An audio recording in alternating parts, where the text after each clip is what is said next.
Les aventures perdues d'Ulysse et Rossomnibus. 7e épisode. Ta gueule, le chat.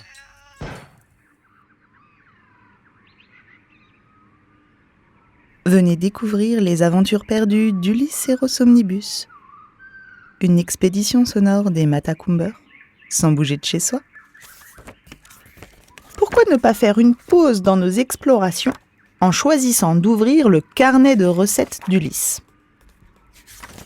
Voyons... Ah, voilà qui a l'air appétissant. La bouillabaisse moderne. Faites chauffer vos casseroles et sortez votre plus belle nappe. Voici une recette de fin gourmet.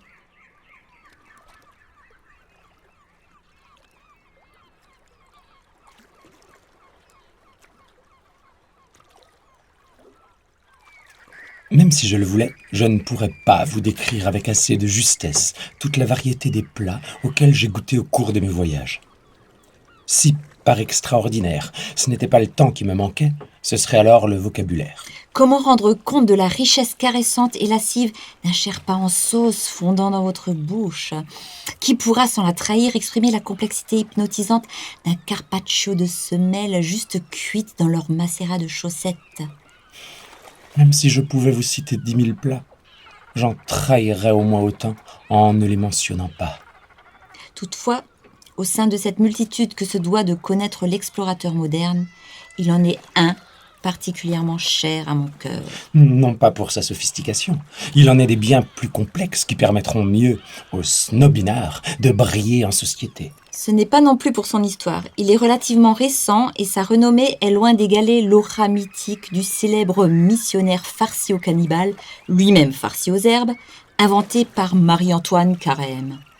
Mettons que c'est moitié par chauvinisme, moitié par sentimentalisme que je suis si attaché à cette Madeleine de Proust, tout droit sortie de mon enfance. Aujourd'hui encore, rien qu'à sentir l'odeur de la mer, et je revois ma sainte mère posant sur la table une lourde soupière où les carcasses de poissons flottaient dans un bouillon au reflet d'incendie. Vous l'aurez sans doute reconnu, il s'agit de la bouillabaisse. Une simple bouillabaisse, me direz-vous? Eh bien, pas tout à fait. La recette que je m'apprête à vous livrer avec délectation diffère quelque peu de celle de feu ma chère maman. C'est un plat de ma composition et que j'appelle la bouillabaisse du 7e continent.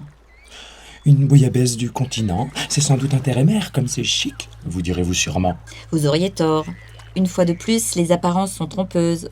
Depuis des siècles, l'océan nous apparaît comme une mer nourricière aux ressources inépuisables. Et pour beaucoup, la perspective de filets vides paraît totalement inenvisageable. Mais cela sera-t-il encore le cas dans les décennies à venir? Rien n'est moins sûr. En tout cas, pas exactement de la façon dont nous l'envisageons. C'est pourquoi le mieux est d'anticiper dès aujourd'hui. Si le nombre de poissons dans la mer diminue, qu'est-ce qui augmente en son sein? Bien au contraire, c'est... Moi, je sais, maman. C'est les déchets. J'ai vu ça à l'école. Eh bien oui, bravo mon poussinou! C'est la quantité de déchets en plastique, bien sûr. Au point que le WWF prédit qu'il y en aura le même poids que de poissons dans tous les océans d'ici 2030. Voilà pourquoi la bouillabaisse de demain se doit d'intégrer des ingrédients du 7e continent. Ce fameux vortex de déchets du Pacifique Nord, faisant 3 fois la taille de la France. Car si le safran est plus subtil, le déchet plastique est bien moins cher. Mais trêve de bavardage. Ah bah oui, c'est pas bien ça, les bavardages. J'ai aussi vu ça à l'école. Oui, bon, donc voici enfin les secrets de cette recette, aussi économique que moderne. Oubliez séance tenante les préparations traditionnelles qui servent à la confection de la base de la soupe. À la poubelle, fenouil, céleri, tomates, carottes et autres oignons. Un seul mot d'ordre, originalité. Sentez-vous libre d'innover.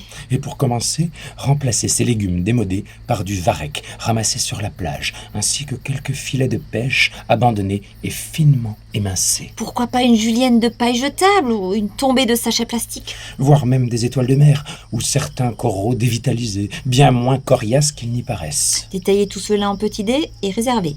Concernant le poisson, votre intuition est sans doute de ne rien changer, d'opter pour un mélange d'espèces locales, comme cela a toujours été fait. Oh, vous me décevez, quelle erreur, mais quel conformisme, quel manque d'imagination. Choisir comme tout le monde le fade chapon, la triste rascasse ou le lavaret livide. Alors que vous avez à portée de main la mouette confite au mazout, le dauphin gorgé de mercure ou la tortue aux microparticules de PVC.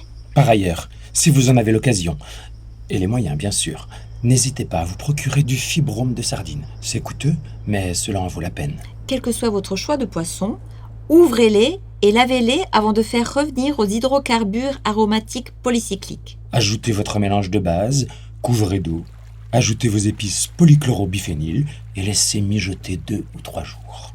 Conseil pratique et financier. N'hésitez pas à utiliser de l'eau de mer qui présente l'avantage d'être déjà salée. Il n'y a pas de petites économies. Pour ce qui est des épices d'ailleurs, pansements, restes de nourriture et carcasses de poissons morts feront aussi l'affaire. Ne lésinez surtout pas sur le goût.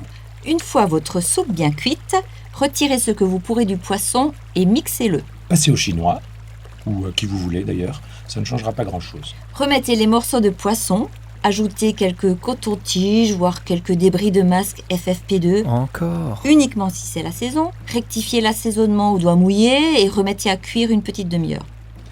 La soupe est désormais prête, mais comme tout le monde le sait, il n'y a rien de mieux pour accompagner la bouillabaisse qu'une bonne sauce rouille. Oh oui, sur des tranches de pain grillé. Oui, mais non.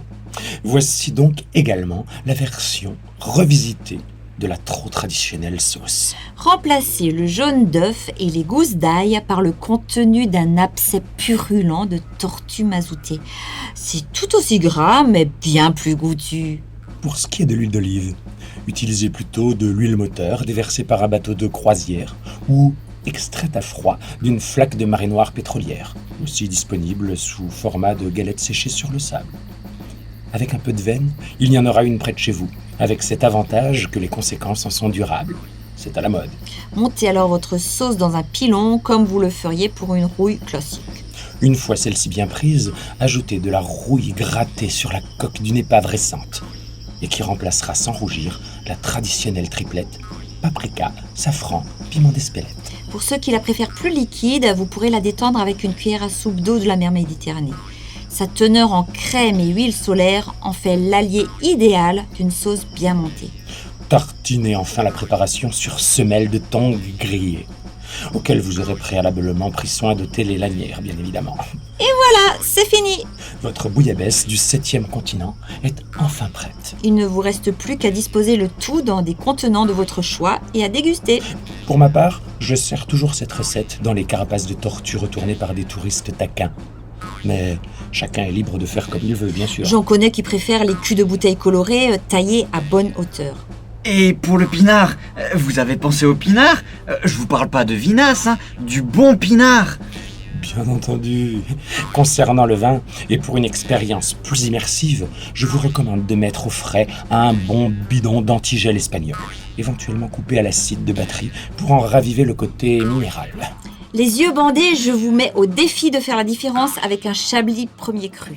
Et bon appétit, bien sûr.